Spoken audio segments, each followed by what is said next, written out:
Shalom Aleihim. Bapak Yahweh memberkati saudara semuanya. Pada kesempatan kali ini saudara, Bapak Gembala dan Ibu Gembala saat ini sedang berada di luar kota, tepatnya di luar pulau ya, di Kalimantan. Nanti kita akan berdoa untuk pelayanan beliau. Ya, pada kesempatan sore hari ini saudara, saya mau menyampaikan sebuah materi atau tema, yaitu pertanyaan-pertanyaan, beberapa pertanyaan yang menurut saya ini dibenci oleh orang Kristen pada umumnya, saudara. Kenapa kok dibenci? Ya, karena ini merupakan pertanyaan-pertanyaan yang menurut saya sensitif. Ya, seperti yang kita ketahui bahwa kita sekarang sudah tidak bisa lagi disebut sebagai orang Kristen, saudara. Kenapa? Karena kita tidak mengikut Kristus, ya. Juru selamat kita adalah Yeshua, Sang Mesias, ya. Yeshua Hamasyah, bukan Yesus Kristus, ya. Kalau kita mengikuti Yeshua Hamasyah, maka kita disebut orang yang percaya kepada Hamasyah, bukan sebagai orang Kristen. Itu menurut saya seperti itu, saudara. Nah, mungkin pada kesempatan hari ini beberapa pertanyaan yang akan saya sampaikan ini merupakan pertanyaan-pertanyaan yang menurut saya cukup keras, saudara. Ya, jadi persiapkan hati kita supaya kita bisa mendapatkan hikmat dari Ruach HaKodes. Pertanyaan yang pertama, ya, yang sering sekali, saudara, dilontarkan oleh orang Kristen mengenai ini. Benarkah makanan tidak kosher itu tidak mempengaruhi keselamatan, saudara? Kalau mungkin saudara berpikir bahwa, wah, Michael ini kalau khotbah ya dari dulu sampai sekarang yang diomongin makanan terus gitu ya. Kenapa ini? Apa karena gelo gitu? Dulunya makan, sekarang nggak makan, terus sekarang gelo gitu? Sebenarnya enggak, saudara. Ya, saya tidak makan makanan yang tidak kosher itu bukan gelo, tapi bersyukur, saudara. Bersyukurnya kenapa? Bersyukurnya karena saya dibukakan betapa indahnya Torah Yahweh. Kalau kita bisa melaksanakan Torah Yahweh, betapa indahnya, saudara. Nah, ini adalah salah satu dari Torah, dari apa yang difirmankan, apa yang disuruh, ya, yang diperintahkan oleh Bapa Yahweh tentang kita tidak boleh makan makanan yang tidak kosher atau yang najis, ya, menurut Bapa Yahweh ini najis, saudara. Nah, benarkah makanan tidak kosher tidak mempengaruhi keselamatan?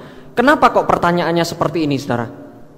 Karena setiap kali, ya, biasanya kalau saya berkata tentang kita tidak boleh makanan yang tidak kosher, kita tidak boleh makan ini, tidak boleh makan itu, pasti rata-rata orang pada umumnya itu pasti membantahnya dengan cara seperti ini.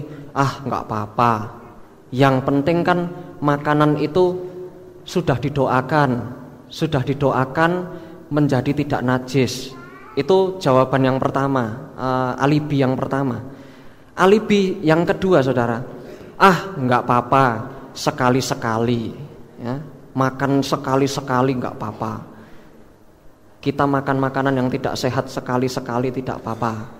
Alibi yang ketiga, ah, tidak apa-apa, toh makan makanan yang tidak kosher tetap masuk samaim atau masuk surga. Makan makanan yang tidak kosher tidak mempengaruhi keselamatan. Nah, makanya pada kesempatan kali ini, saudara, saya mau membuat sebuah pertanyaan. Benarkah makanan yang tidak kosher itu tidak mempengaruhi keselamatan? Ya. Kita sebelumnya akan membuka di dalam kitab Kisah Para Rasul pasal yang ke-10 ayat 9 sampai 16. Mari kita buka Kisah Para Rasul pasal 10 ayat 9 sampai 16. Di sana dikatakan, dan keesokan harinya kira-kira jam ke-6, sementara orang-orang itu ada dalam perjalanan dan mendekati kota itu, Petrus naik ke atas atap rumah untuk berdoa. Dan dia menjadi lapar dan ingin makan. Tetapi ketika hal-hal itu sedang dipersiapkan, suatu keadaan setengah sadar turun ke atasnya, dan dia melihat langit yang terbuka, dan sebuah wadah seperti kain lebar yang terikat pada keempat sudutnya, yang turun kepadanya dan dibiarkan turun ke atas tanah. Dan di dalamnya terdapat segala macam binatang berkaki empat dari darat, dan binatang-binatang buas, dan binatang-binatang merayap, dan burung-burung di udara. Dan datanglah suatu suara kepadanya, "Hai Petrus, bangun, sembelihlah dan makanlah." Namun Petrus berkata, "Tidak ya Tuhan, karena aku tidak pernah makan setiap yang cemar atau najis." Dan suatu suara datang lagi kepadanya untuk kedua kalinya, "Apa yang Elohim tahirkan, janganlah engkau mencemarkannya." Dan hal ini terjadi sampai 3 kali. Lalu wadah itu terangkat kembali ke langit. Jadi dari ayat tersebut, saudara, Rasul Petrus atau Kefa itu ceritanya sedang mau berdoa, saudara. Sedang mau berdoa, dia masuk ke dalam rumah, naik ke atas atap, lalu dia berdoa. Nah, ternyata tiba-tiba dia mendapatkan sebuah penglihatan, ya, sebuah penglihatan pada waktu dia sedang akan berdoa. Penglihatannya itu ada kain, ya, yang sangat lebar turun ke atas tanah, dari langit turun ke tanah, dan di dalam kain tersebut ada banyak sekali binatang-binatang berkaki empat, binatang-binatang buas, ya, yang notabene-nya kalau kita membaca di kitab Torah, binatang-binatang buas itu adalah binatang-binatang yang najis, ya. Binatang-binatang yang menurut Torah tidak boleh dimakan.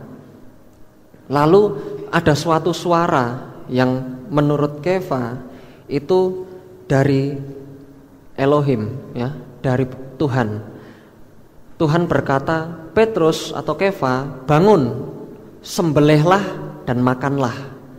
Nah, sedangkan Kefa ini adalah seorang Yahudi yang taat, saudara, yang taat dari lahir. Dia berkata, "Tidak ya Tuhan." Kenapa? Karena saya ini tidak pernah makan makanan yang najis. Saya tidak pernah makanan-makanan yang tidak kosher, ya. Tetapi suara tersebut berkata, "Tidak apa-apa, apa yang Elohim tahirkan, janganlah engkau menajiskannya." Nah, ayat ini, saudara, ayat ini yang dipakai oleh orang Kristen pada umumnya untuk menghalalkan atau untuk mengkosyerkan makanan-makanan yang tidak kosher, ya. Katanya apa yang Elohim tahirkan itu jangan manusia menajiskannya. Maksudnya kalau Elohim bilang ini tahir, makan, silahkan makan. Apakah artinya seperti itu, saudara? Ternyata penafsirannya bukan seperti itu, ya. Arti dari penglihatan Kefa itu bukan seperti itu. Nanti kita akan sampai ke sana, saudara. Nanti kita akan sampai ke sana. Kemudian kita baca di dalam kitab Matitia atau Matius pasal 15 ayat yang ke-17. Di sana dikatakan, "Belumkah kamu memahami bahwa segala sesuatu yang masuk ke dalam mulut, ia turun ke dalam perut dan dibuang ke dalam jamban." Ini yang ngomong siapa, saudara? Ini yang ngomong Yesua, ya. Yesua sendiri yang berkata, "Belumkah kamu memahami bahwa segala sesuatu yang masuk ke dalam mulut, ia turun ke dalam perut dan dibuang ke dalam jamban?" Ini juga ayat yang dipakai oleh orang Kristen pada umumnya untuk mengkosyerkan segala sesuatu. Katanya orang Kristen berkata, tuh kan Yesua sendiri bilang segala sesuatu yang masuk ke dalam mulut itu akan diproses masuk ke dalam perut, akhirnya dibuang juga jadi kotoran. Jadi nggak masalah dong makan apa saja. Wong Yesua ngomongnya segala sesuatu kok. Nah, mungkin kita bisa jadi bingung, saudara. Apa arti dari Yesua ini, saudara? Sebenarnya kalau kita baca di ayat sebelumnya, ya, kita baca di ayat sebelumnya, Yesua itu sebenarnya sedang menegur orang-orang Farisi, saudara. Kenapa kok menegur orang Farisi? Karena orang Farisi ini menegur Yesua duluan, ya. Dia berkata, Yesua, gimana sih itu murid-muridmu kok makan tapi tidak cuci tangan, katanya. Ya, kalau kita baca di ayat sebelumnya, murid-murid Yesua itu mereka mengambil roti tanpa cuci tangan, lalu mereka makan. Nah, kemudian orang Farisi menegur Yesua, gimana sih Yesua, murid-muridmu itu kok tidak menjalankan tradisi cuci tangan, ya. Nanti kita juga akan sampai kepada tradisi cuci tangan, saudara. Nah, lalu Yesua berkata seperti ini, justru malah orang Farisinya yang dimarahin, saudara. Kenapa? Karena orang Farisi itu lebih mengutamakan tradisi, ya. Lebih sukanya itu menyalah-nyalahkan orang lain, tetapi dia tidak melihat dirinya sendiri, bahwa dirinya itu juga masih banyak kekurangan. Maksudnya seperti itu, ya. Kemudian kenapa kok Yesua itu malah menyalahkan orang Farisi? Karena ternyata setelah saya selidiki, cuci tangan sebelum makan itu adalah tradisi, ya, bukan aturan dari Torah.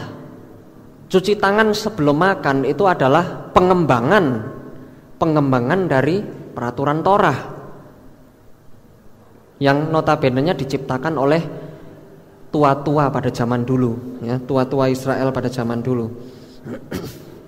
Nah, kalau kita baca setelahnya ini, saudara, di dalam kitab Matius pasal 15 ayat yang ke-18 sampai 20, di sana dikatakan, namun apa yang keluar dari mulut ia timbul dari hati, dan itulah yang menajiskan orang, ya.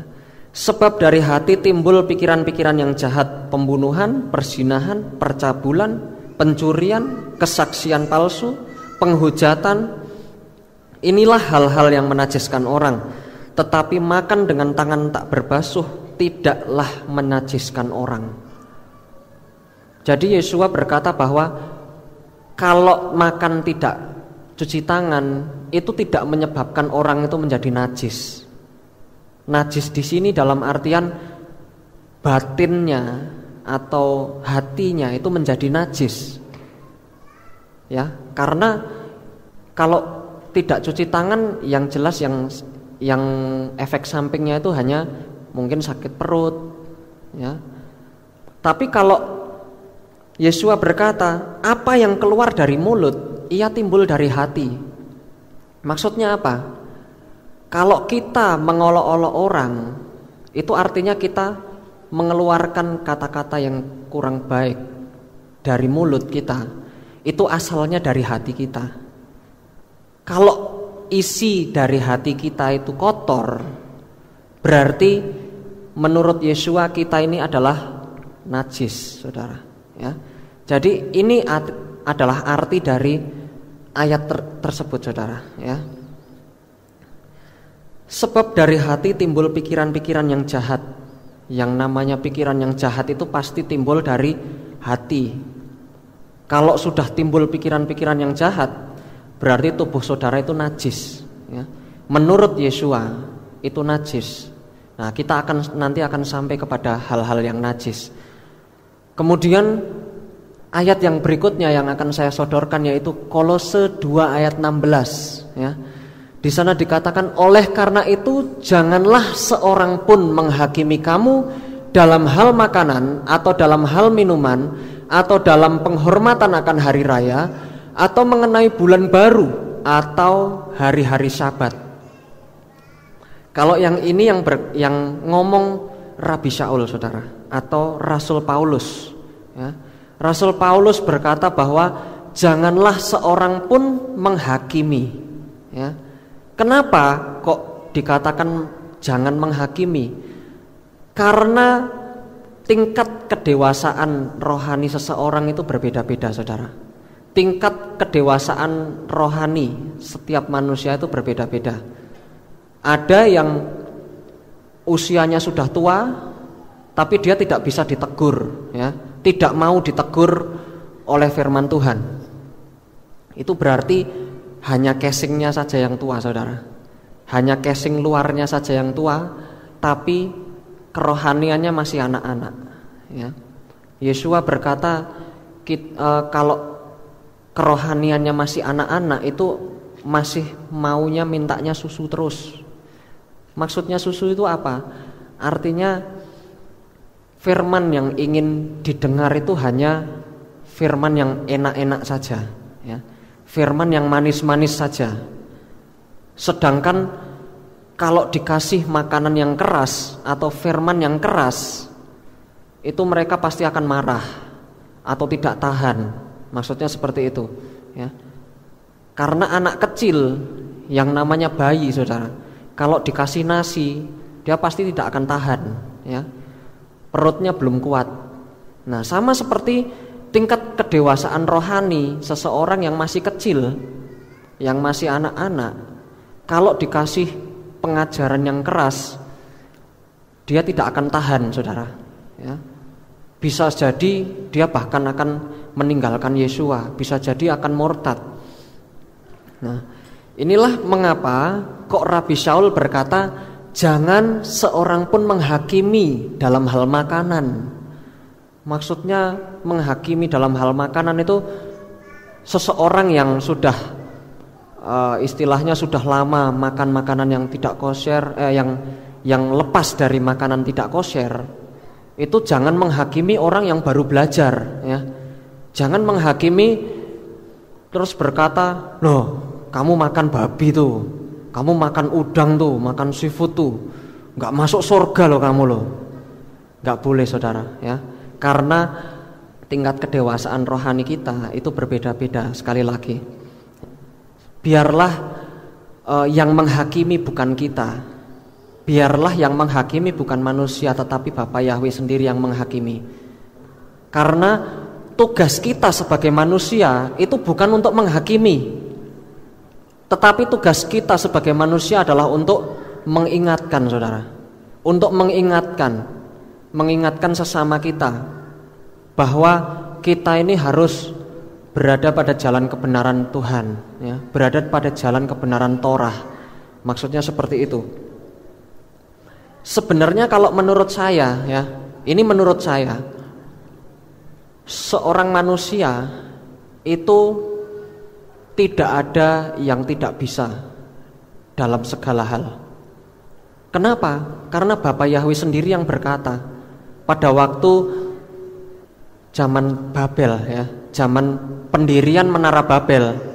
Zaman pendirian Menara Babel itu Bapa Yahweh sendiri yang berkata bahwa apa saja yang manusia inginkan mulai hari ini tidak ada yang tidak dapat terlaksana, ya.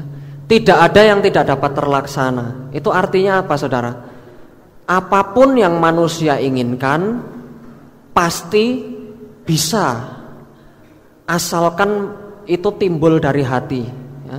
Asalkan itu timbul dari hati dengan berkeinginan yang cukup dalam, manusia pasti akan bisa melakukan segala sesuatu, ya.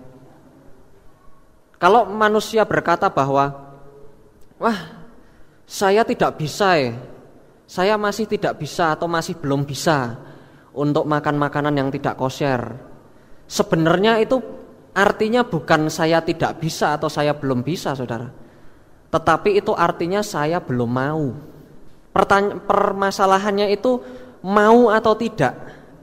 Karena segala sesuatu, sekali lagi, manusia itu bisa, asalkan punya kehendak, asalkan punya keinginan yang dalam. Manusia bisa segala sesuatu.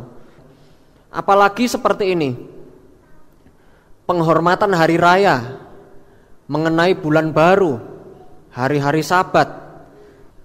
Di tempat ini ada ibadah Sabat, saudara. Ibadah Sabat yang diadakan jam 5 pagi, ya, hari Sabtu jam 5 pagi. Kalau ini dari pengalaman saya, saudara, saya dulu pada waktu masih SMP, saya ibadah Sabat ya. Di tempat ini sudah baru mulai ada ibadah Sabat pada waktu saya SMP.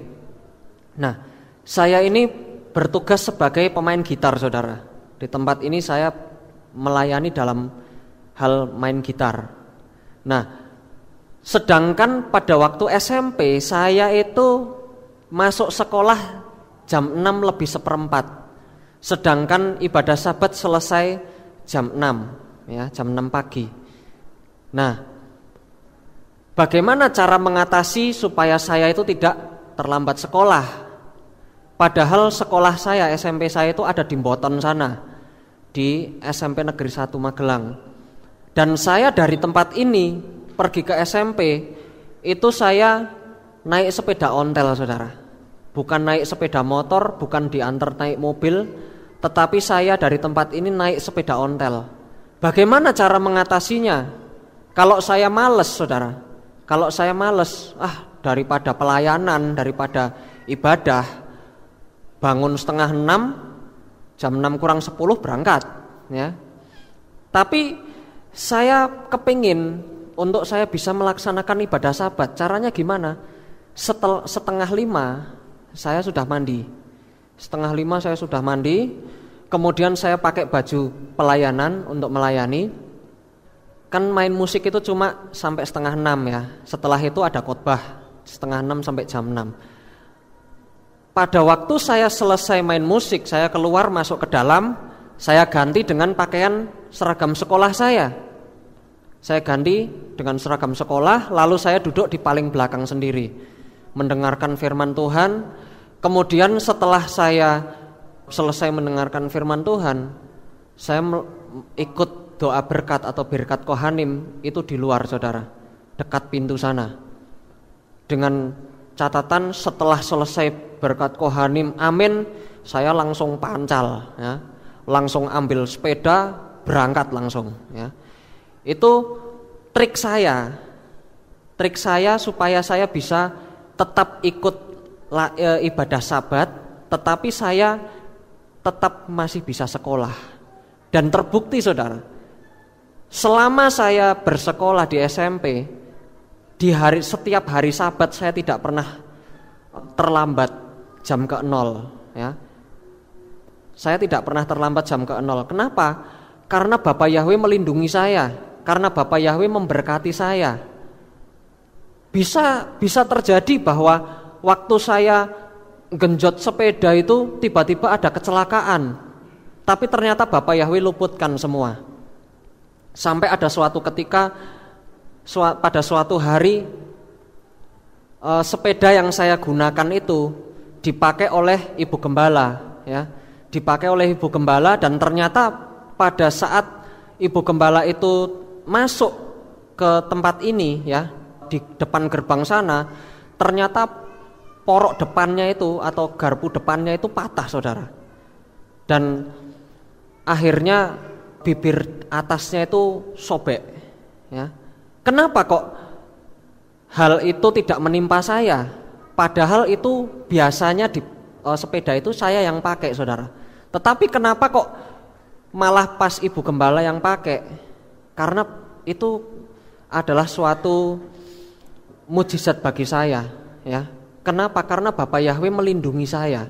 Melindungi saya karena saya biasanya naik sepeda itu ngebut, tapi saya masih mau beribadah Sabat ya.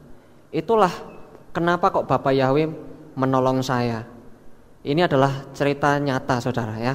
Jadi sekali lagi janganlah kita menghakimi. Kalau misalkan wah saya belum bisa datang Sabat ya, berusaha, saudara ya. Berusaha supaya kita bisa. Bapak Yahweh pasti kasih kesempatan untuk saudara bisa datang beribadah Sabat. Amin. Ya, yang berikutnya, apa kata Torah tentang makan makanan yang tidak kosher, saudara ya? Kita kembali ke topik yang tidak kosher. Di dalam kitab Imamat pasal 11 ayat 44, di sana dikatakan, sebab akulah Yahweh Elohimmu, maka haruslah kamu menguduskan dirimu. Saya garis bawahi menguduskan dirimu, saudara. Dan kamu harus menjadi kudus, sebab aku kudus. Dan kamu tidak boleh mencemarkan jiwamu dengan semua yang berkeriapan yang merayap di atas bumi. Ini Bapak Yahweh sendiri yang ngomong, saudara. Ya, haruslah kamu menguduskan dirimu. Berarti kalau kita makan makanan yang tidak kosher, kita sedang menajiskan diri kita sendiri. Ya, di bawah dituliskan tidak boleh mencemarkan jiwamu dengan semua yang berkeriapan. Maksudnya apa? Kita tidak boleh mencemarkan jiwa kita, tidak boleh menajiskan jiwa kita dengan segala makanan-makanan yang tidak kosher. Maksudnya seperti itu, saudara.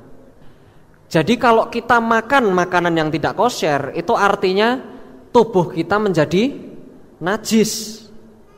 Sedangkan Bapak Yahweh suruh kita untuk kita menjadi kudus. Bapak Yahweh itu kudus, dan Bapak Yahweh itu ingin agar supaya kita menjadi kudus sama seperti Bapak Yahweh. Kemudian di dalam kitab 1 Tawarikh pasal 16 ayat 29, di sana dikatakan, persembahkanlah kepada Yahweh kemuliaan namanya, bawalah persembahan dan datanglah ke hadapannya, sembahlah Yahweh dengan berhiaskan kekudusan. Sembahlah Yahweh dengan berhiaskan kekudusan. Bapak Yahweh itu adalah raja kita, amin saudara. Ya, Bapak Yahweh itu raja kita. Kalau kita mau menghadap raja, apakah kita akan asal-asalan menghadap, tiba-tiba menghadap? Pasti tidak mungkin, saudara ya. Pasti seseorang yang akan menghadap raja itu harus punya manner, ya, harus punya tata cara, sopan santun. Seperti kerajaan di dunia ini juga, ya, yang sampai saat ini masih ada kerajaan yang di Inggris, saudara. Seperti contohnya di Inggris ada kerajaan.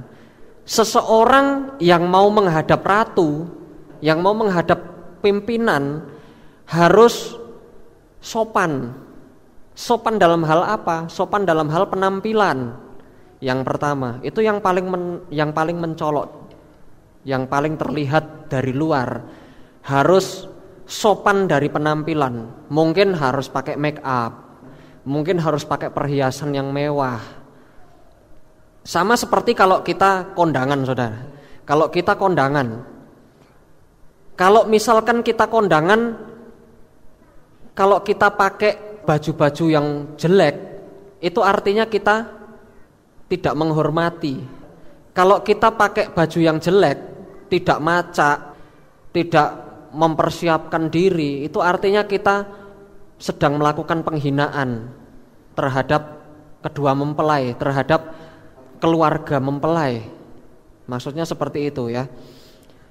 Kalau kita mau kondangan saja, yang ibu-ibu mungkin pakai lipstick, dicoret-coret matanya, apa itu maksudnya, dikasih eyeliner mungkin, atau dipakai alis, ya, mungkin pakai bulu mata, pakai gelang yang bagus, pakai kalung yang bagus, mungkin bisa jadi beli baju yang baru. Setiap kali ada kondangan beli baju yang baru. Besok lagi ada kondangan, baju yang lama gak dipakai, beli yang baru lagi. Yang lama buat ibadah aja gak apa-apa. Ya, mungkin seperti itu. Itu untuk manusia saja. Kita merias diri, kita mempercantik diri. Bapak Yahweh sendiri yang minta, sembahlah Yahweh dengan berhiaskan kekudusan. Perhiasan kita untuk kita datang menghadap Bapak Yahweh itu apa, saudara? Bukan dengan baju bagus kita, bukan dengan kalung yang mahal punya kita, bukan, saudara. Bapak Yahweh menganggap emas, berlian, perak di dunia ini tidak bernilai. Kenapa? Karena emas di Samayim itu diinjak-injak, saudara. Sedangkan di sini dipakai, wah, barang mewah, ya. Tapi di sana tidak bernilai. Kenapa? Karena Bapak Yahweh adalah yang menciptakan emas itu. Bapak Yahweh yang menciptakan emas di bumi. Dan Bapa Yahwe yang berkata bahwa yang patut untuk dikenakan, yang patut untuk dipakai waktu kita menghadap Bapa Yahwe itu adalah kekudusan. Kekudusan kita itu adalah perhiasan kita. Kekudusan kita itu adalah pakaian kita, saudara. Kalau kita datang menghadap Bapa Yahwe tidak dengan tubuh yang kudus, berarti kita telanjang, ya. Kalau kita datang beribadah kepada Bapa Yahwe kita tidak kudus, berarti kita telanjang. Kalau saudara datang mantenan dengan telanjang, sopan enggak, saudara? Tidak sopan, ya. Malu pasti kita. Kalau kita kondangan tapi telanjang pakai celana dalam aja, itu pasti malu, saudara. Sama seperti kalau kita beribadah tetapi kita tidak kudus, kita malu, saudara. Kita malu di hadapan Bapa Yahwe. Kemudian di dalam kitab 2 Tawarikh pasal 29 ayat yang kelima, di sana dikatakan, dan dia berkata kepada mereka, dengarkanlah aku, hai orang-orang Lewi, sekarang kuduskanlah dirimu sendiri dan kuduskanlah bait Yahwe Elohim leluhurmu. Buanglah kenajisan dari tempat kudus itu, ya. Kuduskanlah dirimu sendiri. Yang pertama kita harus menguduskan diri sendiri. Kalau kita ini kudus, kita bisa menguduskan bait Yahwe. Kalau kita kudus, kita bisa menguduskan bait Bapa Yahwe. Buanglah kenajisan dari tempat kudus itu. Jangan sampai kita kedapatan tidak kudus waktu beribadah, saudara, ya. Pertanyaannya yang mau saya tanyakan, kalau kita tidak kudus, apakah ibadah kita bisa diterima, saudara? Halo, saudara? Kalau kita tidak kudus, apakah ibadah kita diterima? Ya, saudara sendiri yang jawab, ya. Kalau kita tidak kudus, ibadah kita tidak diterima. Kalau misalkan nih, andai kata, tidak ada orang yang tahu, saudara. Kalau misalkan setelah ibadah ini selesai, ternyata Tuhan Yesus datang dan kedapatan kita tidak kudus, apakah kita bisa masuk ke Samayim, saudara? Itu adalah sebuah pertanyaan yang harus kita cermati, ya. Kalau misalkan kita tidak kudus, ternyata Bapa Yesua itu datang, apakah kita bisa selamat? Itu adalah pertanyaan yang harus ditanamkan di dalam hati kita sebagai pengingat bahwa kita harus senantiasa kudus. Kita harus senantiasa kudus. Kemudian di dalam kitab Matius pasal 7 ayat 21 sampai 23, di sana dikatakan, bukan setiap orang yang berkata kepadaku, Tuhan, Tuhan, dia akan masuk ke dalam kerajaan Samayim, melainkan dia yang melakukan kehendak Bapakku yang di Samayim, ya. Bukan setiap orang yang berkata kepadaku, Tuhan, Tuhan, akan masuk ke dalam kerajaan Samayim. Itu artinya apa, saudara? Artinya walaupun kita ini sudah percaya kepada Yesua, sudah percaya kepada Bapa Yahwe di dalam Yesua, belum tentu kita masuk ke dalam Samayim. Yesua yang ngomong, saudara. Melainkan kita yang melakukan kehendak Bapa yang di Samayim. Kehendak Bapa itu apa, saudara? Kehendak Bapa itu tidak lain adalah perintah-perintah Torah. Itulah kehendak Bapa Yahwe. Keinginan Bapa Yahwe supaya kita bisa melakukan kehendak Bapa Yahwe di dunia ini. Kalau misalkan saudara beranggapan bahwa yang penting saya selamat aja, yang penting saya masuk ke Samayim aja wes, nggak usah neko-neko, yang penting saya selamat aja, saya sudah bersyukur. Pertanyaan saya, saudara, mosok sih kita ndak mau punya mahkota yang indah di sana? Mau ndak saudara punya mahkota yang indah? Mau, ya. Kesempatan kita memiliki mahkota itu sekarang. Kesempatan kita memiliki mahkota di Samayim itu sekarang. Kalau besok kita sudah menghadap di Samayim, di gerbang Samayim, itu kita sudah tidak punya kesempatan lagi untuk menumpuk berkat. Tetapi harta kekayaan kita ini, istilahnya harta kekayaan ya, yang ada di Samayim itu bisa ditumpuk itu sekarang ini, saudara.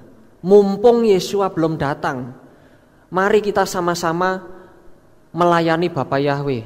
Mari kita sama-sama mau melakukan Torah, supaya kehidupan kita di Samayim itu nikmat sekali ya, bisa memiliki mahkota yang indah. Nah, di sana dikatakan Matius pasal 7 ayat 21 sampai 23, saya lanjutkan, banyak orang akan berkata kepadaku pada hari itu, Tuhan, Tuhan, bukankah dalam namamu kami telah bernubuat, dan dalam namamu kami mengusir roh jahat, dan dalam namamu kami melakukan banyak mujizat. Dan pada waktu itu aku akan menyatakan kepada mereka, aku tidak pernah mengenal kamu. Enyahlah dariku, hai kamu yang mengerjakan kejahatan. Kalau dari bahasa Inggris di sana dikatakan Torahlessness. Artinya apa? Hai kamu yang gagal melakukan Torah. Aku tidak mengenal engkau, katanya Yesua. Yesua akan menyangkali kita, saudara. Waktu kita ada di gerbang Samayim, Yesua akan berkata, aku gak kenal kamu. Kamu tuh siapa? Kamu kan tidak melakukan Torah. Maksudnya kira-kira seperti itu ya. Kemudian yang berikutnya, pertanyaan lagi, saudara, yang mau saya tanyakan ya pada hari ini. Misalkan jemaat saya kasih makanan seperti ini, masih mau dimakan gak, saudara? Ini enak loh, saudara ya. Walaupun ini roti bakar ya, roti bakar kasih selai. Mungkin selainya kesukaan saudara. Ada yang selai stroberi, ada yang selai kacang mungkin, atau selai blueberry. Tapi keadaan posisinya seperti ini, masih mau dimakan gak, saudara? Ya. Kalau ini spaghetti, enak, saudara. Spaghettinya enak, tapi jatuh ya. Belum 5 menit lah, belum 5 menit. Belum 5 menit baru jatuh pluk, diambil, makan gak, saudara? Enggak ya. Kenapa kok enggak? Karena kotor, betul. Yang jelas-jelas kosher saja, kalau sudah kotor kita tidak makan. Kalau hewan-hewan yang kotor, masa kita makan, saudara? Saya kasih ilustrasi seperti ini. Di sini itu ada 2 buah akuarium, saudara. Ada 2 buah akuarium, yang satu kosong akuariumnya. Ini sama-sama dikasih air yang kotor, sama-sama airnya kotor. Yang satu ini tidak ada isinya. Yang ini diisi dengan kerang, saudara. Kerang, oyster ya, kerang. Lalu di video dengan model time lapse. Bisa bantu diklik gambarnya. Ini di video dengan time lapse, ini dipercepat, videonya dipercepat sekian kali. Bisa terlihat bahwa yang ada kerangnya, airnya tiba-tiba bersih, saudara. Semakin lama semakin bersih, semakin lama semakin bersih. Semakin terlihat kerangnya ya, saudara ya. Semakin terlihat. Itu artinya apa? Artinya hewan-hewan yang tidak kosher itu bukan untuk dimakan. Sekali lagi, hewan-hewan tidak kosher itu bukan untuk dimakan, tetapi untuk membersihkan bumi. Hewan-hewan yang tidak kosher itu untuk membersihkan bumi. Saya pernah mendengar sebuah cerita bahwa ada seseorang yang makan kerang, ternyata dia keracunan, saudara. Padahal makannya sedikit. Ternyata dia keracunan dan hampir mati ya, sampai masuk ke IGD. Hampir mati. Kenapa? Ya karena ini fungsinya kerang, tugasnya kerang itu seperti itu. Dia membersihkan lautan. Kalau kita makan kerang, berarti kita makan kotoran, ya. Kalau kita makan kerang, berarti kita makan kotoran. Sekali lagi, kalau kita makan kerang, kita makan kotoran, ya. Jadi itu harus diingat bahwa hewan-hewan yang tidak kosher itu fungsinya bukan untuk dimakan, tetapi untuk membersihkan bumi. Sampai di sini masih bisa dipahami, saudara? Ya, saya lanjutkan ya. Pertanyaan yang kedua yang sering dilontarkan oleh orang-orang Kristen pada umumnya, yaitu kita tidak perlu mengikuti Torah. Tidak perlulah kita mengikuti Torah. Karena apa? Karena Torah itu adalah tradisi. Katanya, ya. Menurut orang Kristen, Torah adalah tradisi. Nah, saya mau kasih pertanyaan, benarkah Torah adalah tradisi? Benarkah Torah itu adalah tradisi? Ada orang Kristen yang tidak mau terang-terangan mengikuti Torah karena beranggapan bahwa Torah adalah tradisi turun-temurun yang dikhususkan hanya untuk bangsa Israel saja, keturunan Yakub saja. Nah, beberapa tradisi, saudara, yang akan saya bahas pada hari ini, saya akan membahas dua saja. Yang pertama tradisi yang baik, dan juga yang kedua tradisi yang tidak baik, yang sama sekali tidak ada kaitannya dengan Torah. Yang pertama yaitu tradisi cuci tangan, dan yang kedua tradisi berkomunikasi, saudara. Kita masuk tentang tradisi cuci tangan. Tradisi tentang mencuci tangan sebelum makan itu dikenal dengan istilah netilat yadaim. Netilat yadaim itu artinya mencuci tangan, menahirkan tangan.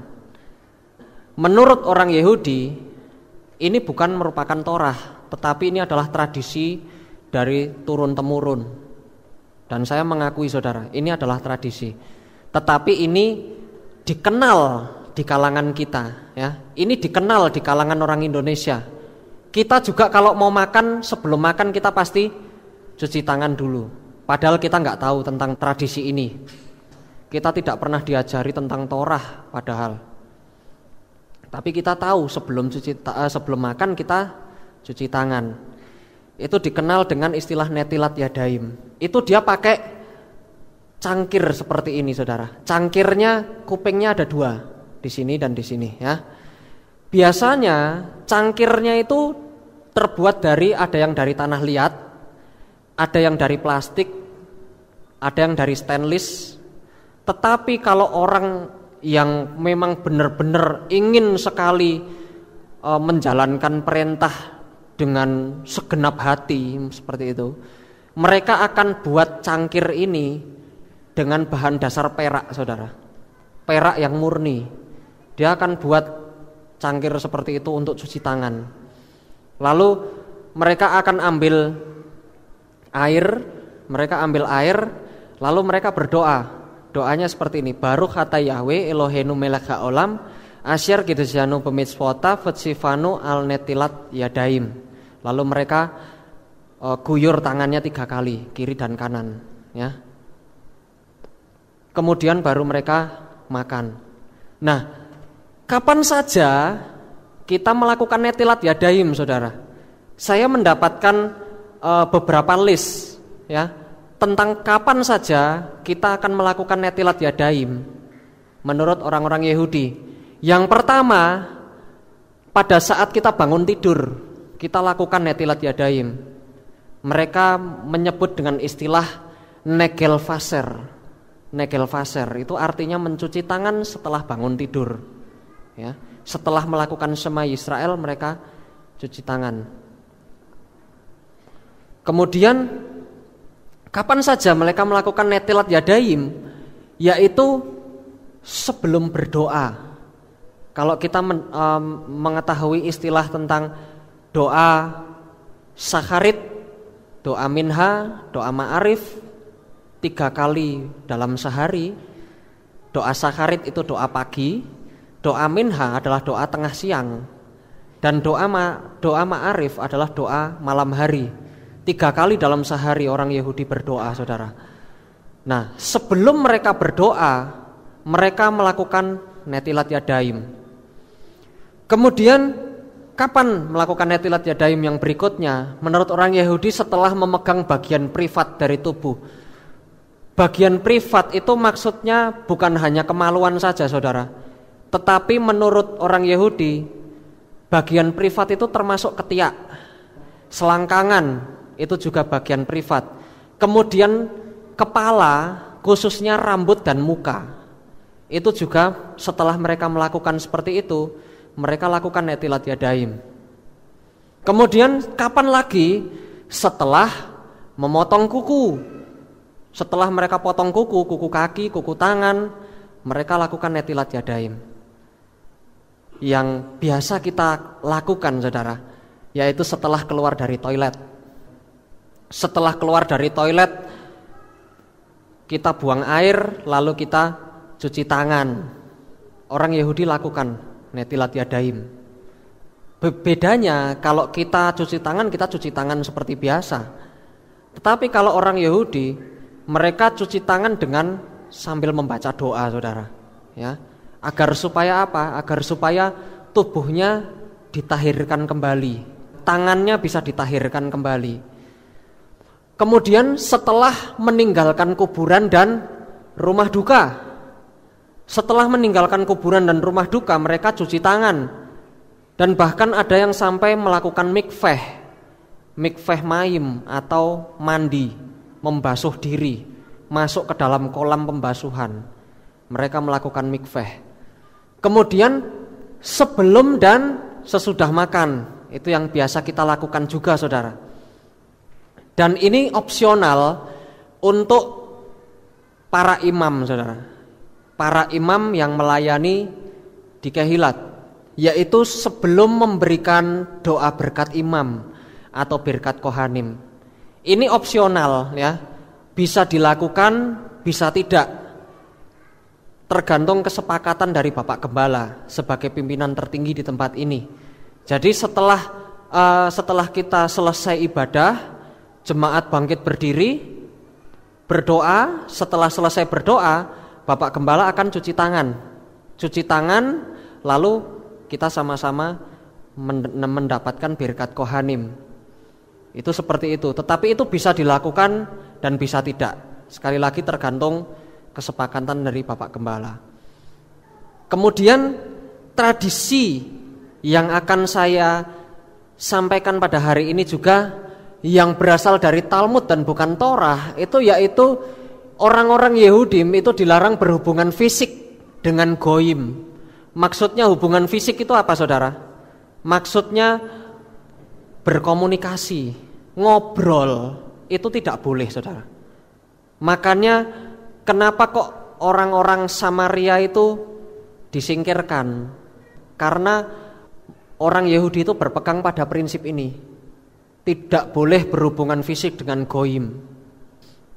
Komunikasi, tidak boleh bersentuhan, tidak boleh bertatap muka, tidak boleh bertatap mata.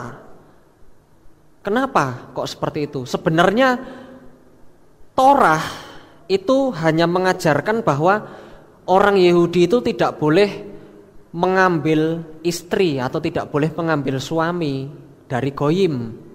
Tetapi itu dikembangkan sedemikian rupa, bukan hanya mengambil istri, mengambil suami dari goyim, tetapi juga tidak boleh bersentuhan, tidak boleh berkomunikasi. Nah, inilah hal tradisi yang tidak sesuai dengan Torah, saudara.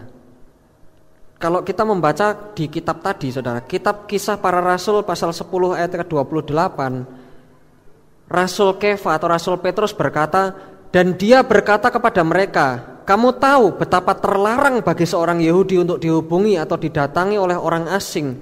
Tetapi Elohim telah menunjukkan kepadaku agar tidak menyebut seseorang, siapapun, cemar atau najis.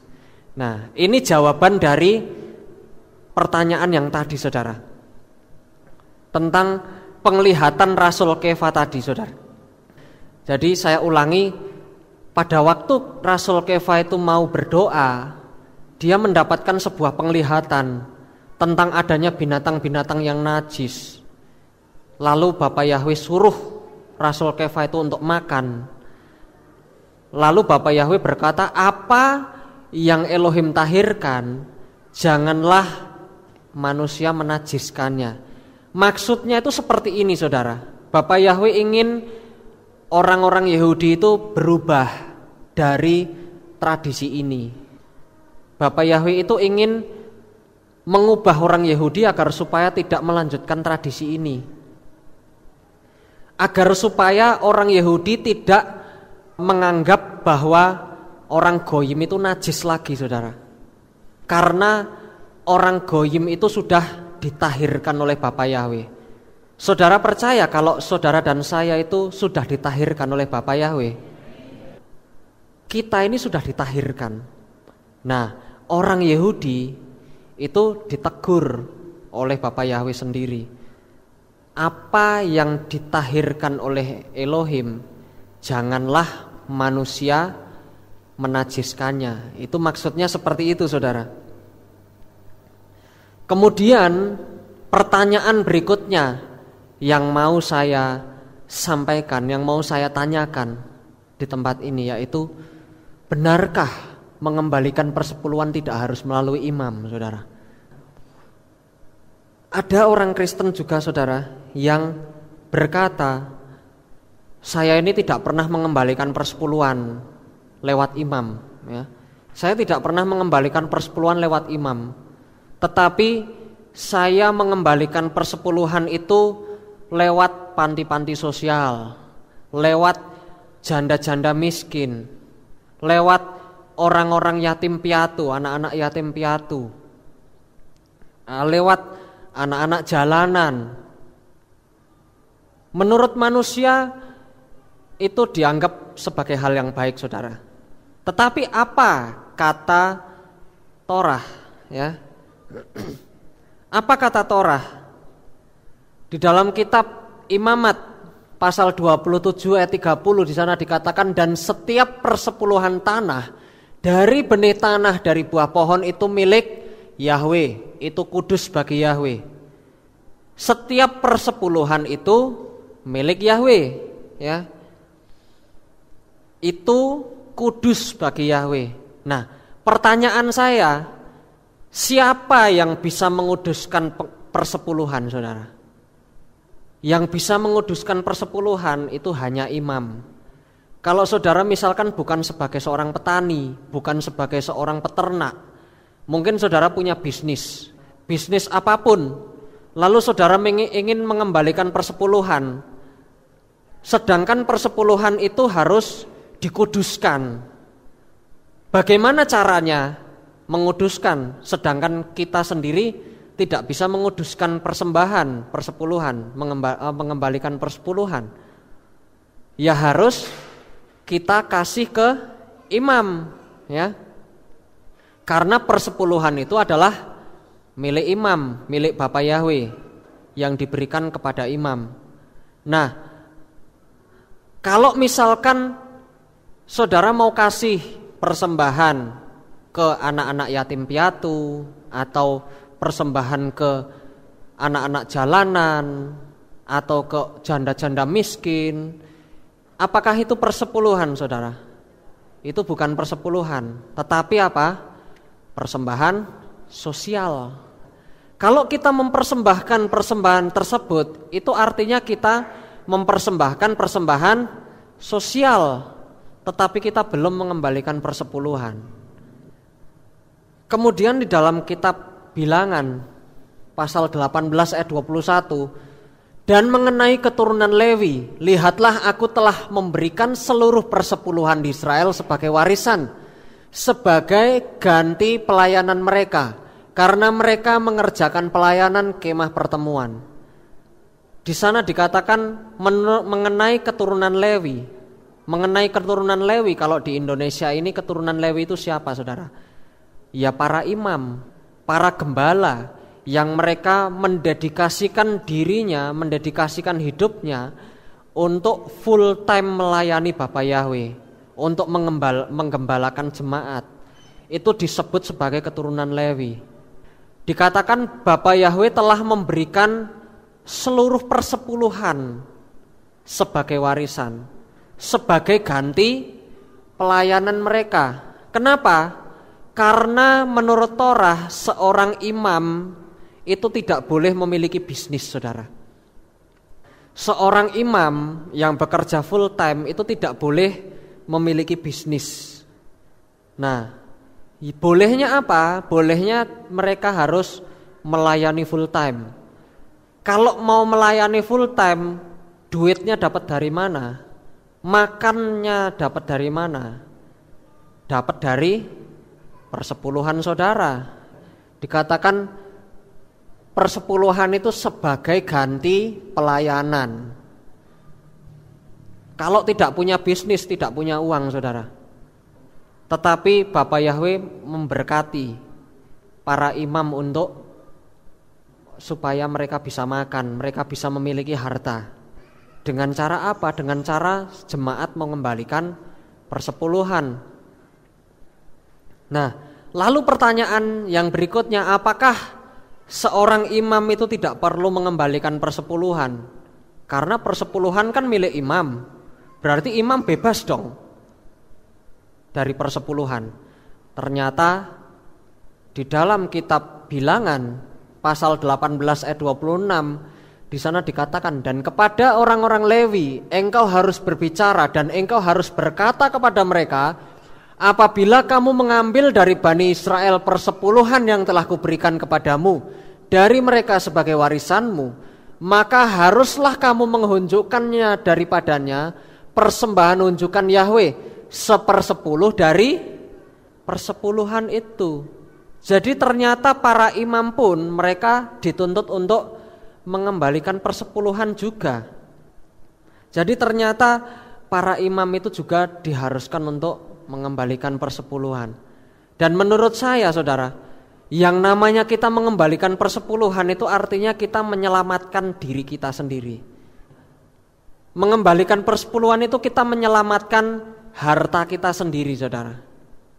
Karena Bapa Yahweh sendiri yang berkata bahwa kalau kita mengembalikan persepuluhan maka kita akan dilalukan dari bermacam-macam belalang, ya. Ada belalang pengirip, ada belalang pelompat. Maksudnya apa? Maksudnya kalau kita itu memiliki harta, itu pasti ada yang ngincer, saudara. Yang ngincer di dunia alam roh, ya. Kalau kita tidak mengembalikan persepuluhan, itu artinya harta kita belum memiliki benteng, ya, belum memiliki benteng pertahanan. Itu bisa diserang. Dengan cara apa? Misalkan sakit penyakit, masuk rumah sakit. Bisa jadi dengan apa? Kecelakaan. Bisa jadi dengan apa? Berurusan dengan polisi. Bisa jadi dengan apa? Dengan orang-orang yang berbuat jahat, merampoklah, segala macam, ya. Sedangkan kalau kita mengembalikan persepuluhan itu artinya uang kita utuh, ya. Uang kita dilindungi oleh Bapa Yahweh. Kemudian apakah kata dari kitab Perjanjian Baru, saudara? Di dalam kitab Ibrani pasal 7 ayat yang ke-9 dikatakan, dan sebagaimana firman mengatakan, melalui Abraham, Lewi yang menerima persepuluhan pun dipungut persepuluhan. Jadi ternyata di kitab Perjanjian Baru tidak ada hal yang berbeda dari kitab Perjanjian Lama, saudara, ya. Orang-orang Lewi pun dipungut persepuluhan. Kemudian di dalam kitab Ibrani pasal 7 ayat yang ke-5, dan sesungguhnya mereka dari antara anak-anak Lewi yang menerima jabatan imam, mereka memiliki perintah untuk mengumpulkan persepuluhan umat menurut Torah. Mereka adalah saudara-saudaranya meskipun berasal dari kandung benih Abraham. Di sini nya itu hurufnya besar, saudara. Siapa yang dimaksud dengannya ini tidak lain dengan imam besar Melkisedek. Ya.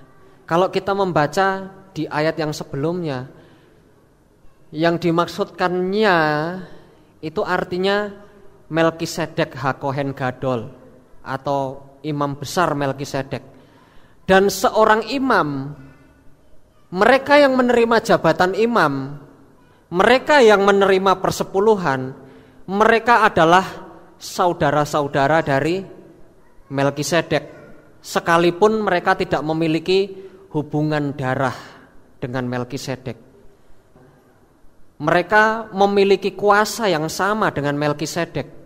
Mereka memiliki kuasa yang sama untuk bisa menahirkan, untuk bisa menguduskan persembahan persepuluhan atau persepuluhan saudara.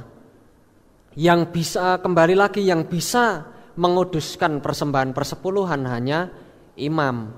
Kenapa kok hanya imam? Ya karena ini yang menerima jabatan imam adalah saudara-saudara Melkisedek. Maksudnya seperti itu, saudara. Ya. Jadi menurut firman ini, persembahan persepuluhan itu harus dikembalikan melalui imam. Nah, kemudian di dalam kitab Nehemia juga di sana dikatakan, dan seorang imam anak Ahron akan menyertai orang-orang Lewi dalam menerima persepuluhan, dan orang-orang Lewi itu akan membawa 1/10 dari persepuluhan itu ke bait Elohim kami, ke bilik-bilik, ke tempat penyimpanan barang-barang berharga. Di sini kembali para imam juga membawa 1/10 dari persepuluhan itu, saudara. Nah, kemudian bagaimana kalau kita tidak mengembalikan persepuluhan, saudara? Bagaimana jadinya apabila kita tidak mengembalikan persepuluhan? Bapak Yahweh melalui Nabi Maleakhi, di kitab Maleakhi pasal 3 ayat 8 dikatakan, dapatkah manusia merampok Elohim, namun kamu telah merampok aku. Bapak Yahweh sendiri yang ngomong, saudara. Kata-katanya sangat menusuk sekali. Ini bukan saya yang ngomong, bukan Bapak Gembala yang ngomong, tapi Bapak Yahweh sendiri yang ngomong dengan perantaraan Nabi Maleakhi. Bisakah, menurut saudara, bisakah seorang manusia yang seperti saudara dan saya ini merampok Bapak Yahweh, saudara? Kalau dilihat dari secara fisik, kita tidak bisa merampok, ya, karena seluruh yang ada di dunia ini adalah milik Bapak Yahweh. Baik itu manusia, termasuk saudara dan saya, itu adalah milik Bapak Yahweh. Gunung-gunung juga milik Bapak Yahweh. Hutan, laut, semua milik Bapak Yahweh. Bisakah kita merampok gunung? Tidak bisa, saudara. Bisakah kita merampok laut? Tidak bisa. Tetapi Bapak Yahweh berkata bahwa, tetapi kamu mengatakan, dengan cara bagaimanakah kami telah merampok engkau? Bapak Yahweh berkata, dalam hal persepuluhan dan persembahan hunjukan. Bapak Yahweh berkata, kamu telah merampok aku. Lalu kita bertanya, loh, bagaimana caranya saya merampok engkau, Bapak Yahweh? Bapak Yahweh berkata, kamu merampok aku dalam hal persembahan persepuluhan, dalam hal persepuluhan, ya. Jadi ini adalah teguran yang keras dari Bapak Yahweh, teguran yang keras dari Bapak Yahweh supaya kita menaati apa yang menjadi haknya Bapak Yahweh. Dan kalau kita menaati tentang Torah dari persepuluhan ini yang saya yakini sampai hari ini, saudara. Bapak Yahweh pasti akan melindungi seluruh apa yang saudara miliki. Amin, saudara. Bapak Yahweh akan melindungi seluruh harta benda saudara, itu akan dilindungi sama Bapak Yahweh. Kemudian pertanyaan yang terakhir, saudara. Pertanyaan yang terakhir. Benarkah percaya kepada Bapak Yahweh di dalam Yeshua itu auto dijauhi setan? Otomatis dijauhi setan, saudara. otomatis dijauhi kutuk, otomatis dijauhi kecelakaan. Benarkah? Ada juga orang yang berkata kepada saya, kita ini tidak perlu berpikiran tentang kutuk, kita tidak perlu berpikiran tentang setan. Kenapa? Karena kita sudah berada di dalam Bapa Yahweh, di dalam Yeshua HaMasyiah. Otomatis, secara otomatis kutuk itu akan pergi dengan sendirinya.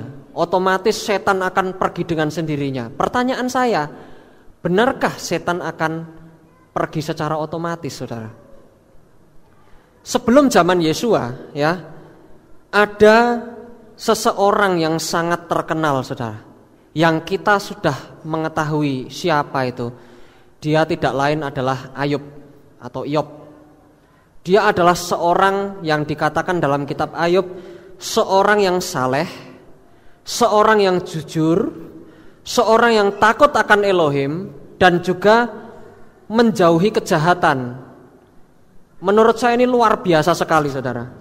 Ya, Ayub ini adalah seorang yang sangat luar biasa sekali, karena dia bisnisnya besar, ya, harta kekayaannya besar, tetapi dia tetap takut akan Elohim. Kalau dia takut akan Elohim, otomatis bisnisnya jujur, ya, otomatis bisnisnya akan mengikuti gaya Torah. Nah, menurut kitab Ayub, seorang Ayub ini memiliki kekayaan yang berlimpah, saudara. Saya menghitung, ya, saya menghitung berapa nih kekayaan kasarnya dari Ayub nih. Berapa kekayaan yang ditulis, ya, bukan yang tidak tertulis. Yang ditulis, Ayub memiliki 7.000 ekor domba. 7.000 ekor domba. Kalau kita kurskan rupiah, saudara, saya mencari di Google domba Garut, ya, domba Garut itu harganya satu ekor domba itu sekitar 3.250.000. Kalau dikali 7.000, harganya jadi 22.750.000.000 rupiah. Itu hanya dombanya saja, saudara. Kemudian dia juga punya 3.000 ekor onta Mesir, ya. Pada zaman sekarang onta Mesir paling murah harganya 14 juta. Bisa ada yang sampai 40 juta rupiah, saudara. Kalau onta yang berasal dari Saudi Arabia, ya, onta yang berasal dari Saudi Arabia itu harganya satu onta 1 miliar, saudara. Tapi kita akan berasumsi bahwa onta yang dimiliki Ayub ini onta Mesir, gitu aja lah. Yang paling murah deh, 14 juta rupiah kali 3.000 onta. Jadi di total 42 miliar. Itu ontanya saja, ya. Kemudian yang berikutnya 500 pasang lembu. 500 pasang lembu artinya lembunya ada 1.000, ya. Lembunya ada 1.000. Kalau kita melihat lembu Medan saat ini, rata-rata harganya berkisar 29 juta. Lembu Medan harganya 29 juta. Kalau dikali 1.000 sekitar 29 miliar, saudara. Itu lembunya saja. Kemudian yang berikutnya 500 keledai betina. Kalau kita lihat keledai India itu enggak terlalu mahal, ya. Satu ekornya 140.000. Kalau dikali 500 70 juta rupiah keledainya saja. Kemudian dia memiliki 7 anak laki-laki dan 3 anak perempuan. Kemudian pegawai yang sangat banyak jumlahnya. Kalau dia memiliki anak ada 10, pegawainya sangat banyak, berarti rumahnya banyak enggak, saudara? Banyak, ya. Rumahnya banyak dan pasti besar-besar. Kenapa besar-besar? Karena tertulis bahwa rumah anaknya itu dipakai untuk pesta. Gantian, saudara. Hari ini pesta di tempat anaknya yang sulung, besok pesta yang di tempat anak nomor 2, besok gantian pesta di tempat anak nomor 3. Otomatis rumahnya pasti besar, pasti mewah. Dan itu tidak ditulis di kitab Ayub. Ya, jadi menurut ini kekayaan kasar dari Ayub yang tertulis yaitu 93 miliar 820 juta rupiah. Kalau dikurskan uang saat ini, saudara, itu sangat banyak sekali pada zaman tersebut. Dan dikatakan tidak ada yang lebih kaya dari Ayub pada zaman tersebut. Nah, di dalam kitab Ayub pasal 1 ayat 6 sampai 12 itu dikisahkan bahwa setan itu dipamerin sama Bapak Yahweh, saudara. Bapak Yahweh pamer sama setan, ya. Kamu sudah lihat belum nih anakku yang satu nih, hambaku yang satu Ayub ini? Sudah lihat belum kamu? Dia itu jujur, dia itu saleh, takut akan Elohim, dia menjauhi kejahatan. Sudah lihat belum? Lalu setan berkata, "Ya pastilah dia itu takut akan Elohim. Wong Bapak Yahweh melindungi dia. Bapak Yahweh kasih pagar kepada harta bendanya. Cobalah kalau pagarnya diambil, masihkah Ayub ini mau menyembah Bapak Yahweh?" Ternyata Bapak Yahweh izinkan setan itu untuk mengambil semua harta bendanya, saudara. Ternyata akhirnya, singkat cerita, anaknya 10 mati semua, saudara. Anaknya 10 mati semua, pegawainya banyak yang dibunuh, harta bendanya yang sebanyak ini dirampok sama orang, dihabisin, tidak tersisa sama sekali. Kemudian yang lebih parah lagi, Ayub itu diberikan kesempatan untuk mendapatkan sebuah penyakit, ya. Saya pernah mendapatkan penyakit yang seperti Ayub. Ini kisah nyata. Pada waktu saya pertama kali masuk ke kuliah, setelah lulus SMA sampai saya kuliah semester 2, saya mendapatkan penyakit, ya. Saya diizinkan menerima penyakit. Itu seperti Ayub. Penyakitnya seperti apa? Tubuh saya dari ujung leher, ya, dari sebatas leher sampai ke ujung kaki itu gatal semua, saudara. Dan itu bentol-bentolnya itu besar-besar. Pertama kecil, saya garuk, lama-lama dia besar. Dan ternyata enggak cuma di kaki saja, tiba-tiba muncul di kaki satunya. Saya garuk lagi, garuknya jadi 2, saudara, kiri kanan. Ternyata muncul lagi di punggung, saudara. Saya garuk jadi 3 tempat, saudara. Semakin lama semakin melebar, akhirnya seluruh punggung saya itu gatal semua. Kalau Ayub dikatakan dia menggosok tubuhnya, dia menggaruk tubuhnya dengan pecahan beling. Kalau saya dulu menggaruk tubuh saya pakai peso lipat, saudara. Dan ini kisah nyata, ya. Saya diizinkan oleh Bapak Yahweh untuk mendapatkan penyakit tersebut. Itu untuk pengingat kepada saya, ya, untuk pengingat saya bahwa saya harus selalu bersyukur bahwa kesehatan itu tidak ternilai harganya, ya. Agar supaya saya juga bisa bercerita bahwa kalau saudara sehat, bersyukurlah. Kalau saudara sehat itu bersyukur.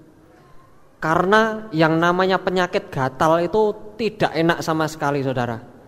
Saya harus garuk itu pakai peso lipat.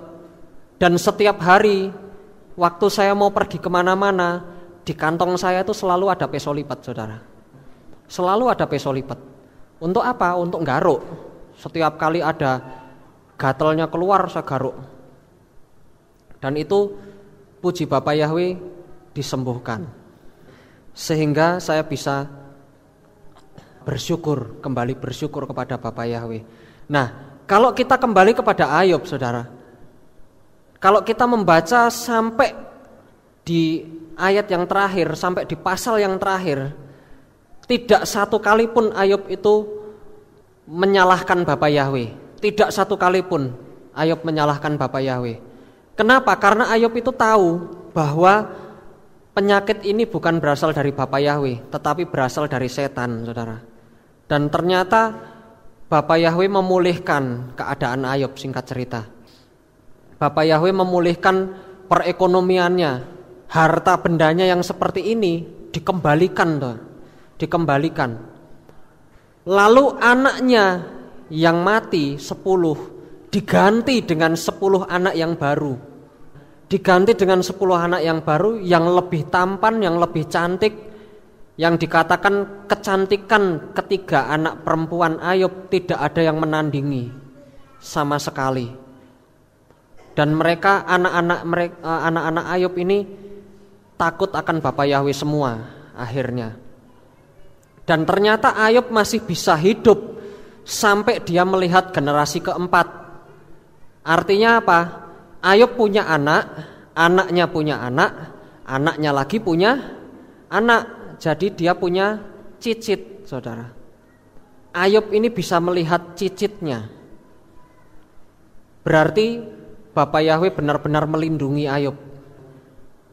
Kenapa kok Ayub itu bisa sampai hidup lama? Karena Ayub selalu bersyukur, selalu berpegang kepada perintah Bapa Yahweh. Nah, yang mau saya tekankan, seorang Ayub saja yang dekat dengan Bapa Yahweh bisa dicobai setan. Bagaimana dengan kita kalau misalkan kita tidak dekat dengan Bapa Yahweh? Apakah kita bisa dicobai dengan setan? Itu pertanyaan yang harus kita pikirkan, saudara. Kemudian bahkan Yesua sendiri itu didekati setan, saudara. Yesua yang adalah Yahweh sendiri, ya, yang notabenenya dia itu Yahweh sendiri, itu saja masih bisa didekati setan.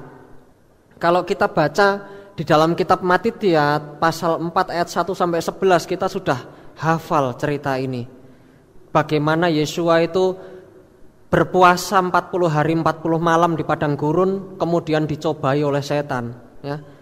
Yang mau saya tekankan, Yesua sendiri itu saja bisa dicobai oleh setan, bisa didekati oleh setan. Bagaimana kita yang tidak dekat dengan Bapa Yahweh? Apakah kita bisa didekati oleh setan? Tentu saja bisa, saudara. Makanya melalui poin ini, marilah kita mendekat kepada Bapa Yahweh.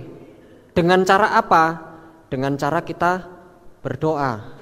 Dengan cara kita banyak membaca firman. Dengan cara kita banyak memuji Bapa Yahweh, banyak menyembah Bapa Yahweh. Supaya hidup kita ini dekat dengan Bapa Yahweh.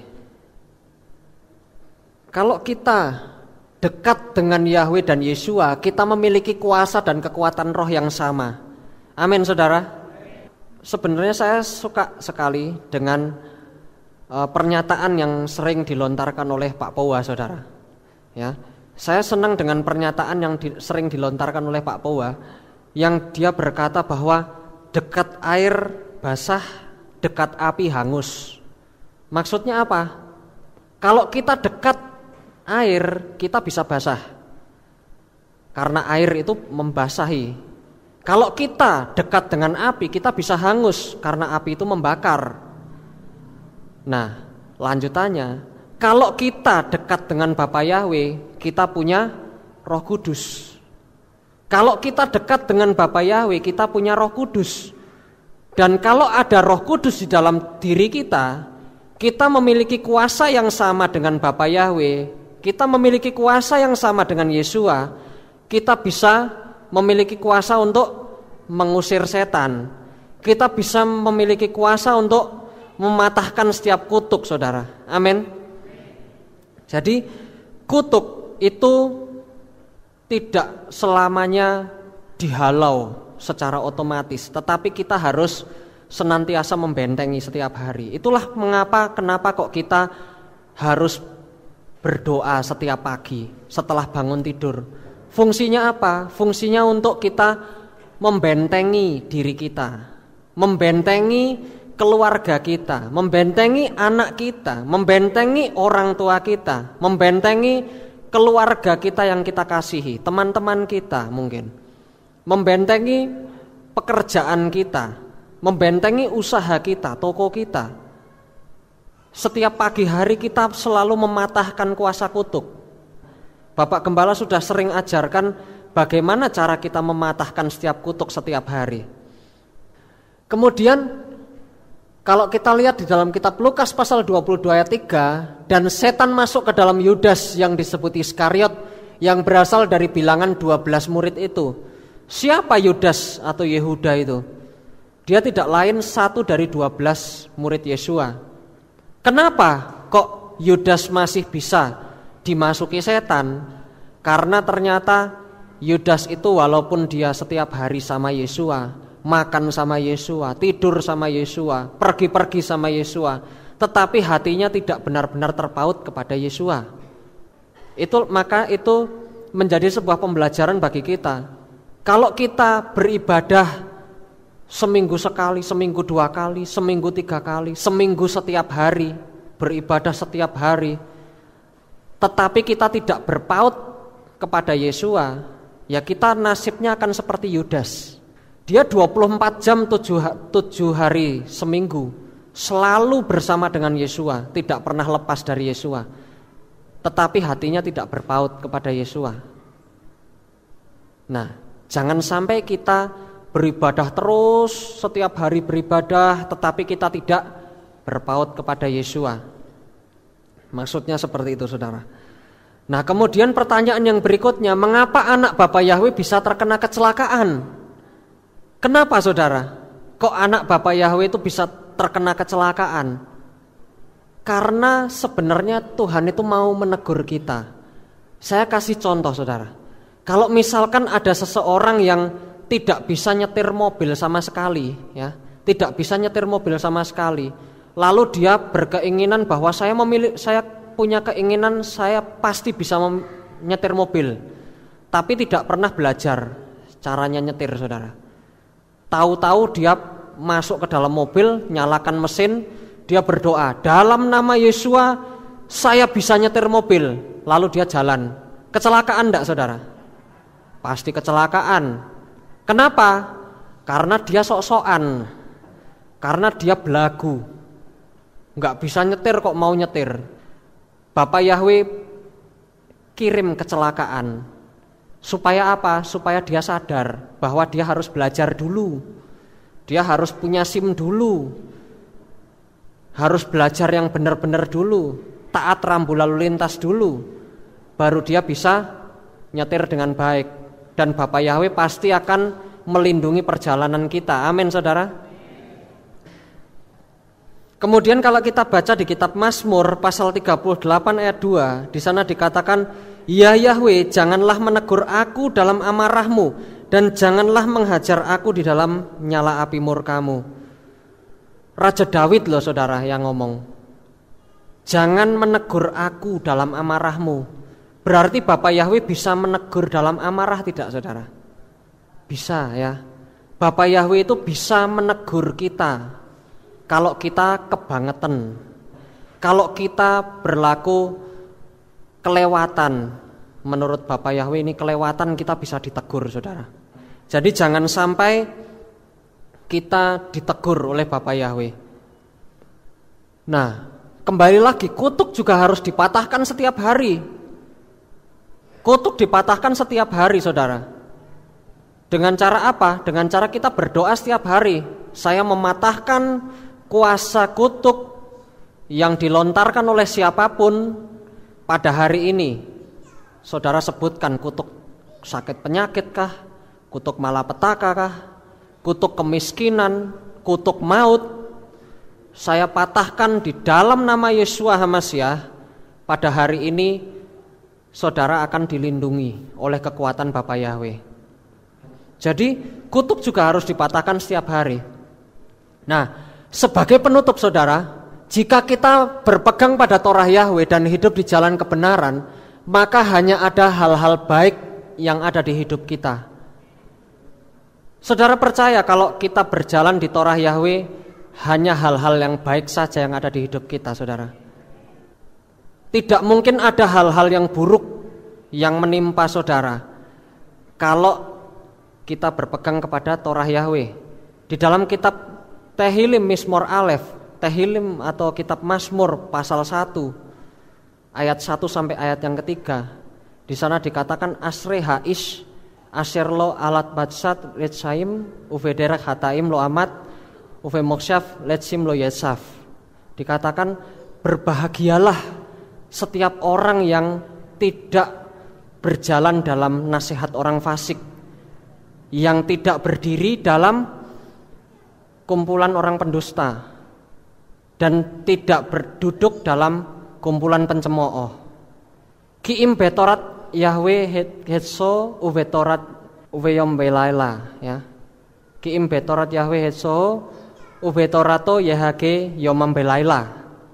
Yang merenungkan tapi yang kesukaannya ialah Torah Yahweh, dan yang merenungkan Torahnya siang dan malam, maka ia akan menjadi seperti pohon yang ada di tepi aliran-aliran air, yang tidak akan gugur daunnya, yang akan menghasilkan buahnya pada musimnya, dan apa saja yang dilakukan pasti akan berhasil. Saudara percaya kalau saudara pasti akan berhasil dalam segala hal? Tetaplah berpegang kepada Torah Yahweh dan Bapa Yahweh memberkati saudara. Amin. Mari kita sama-sama tutup di dalam doa.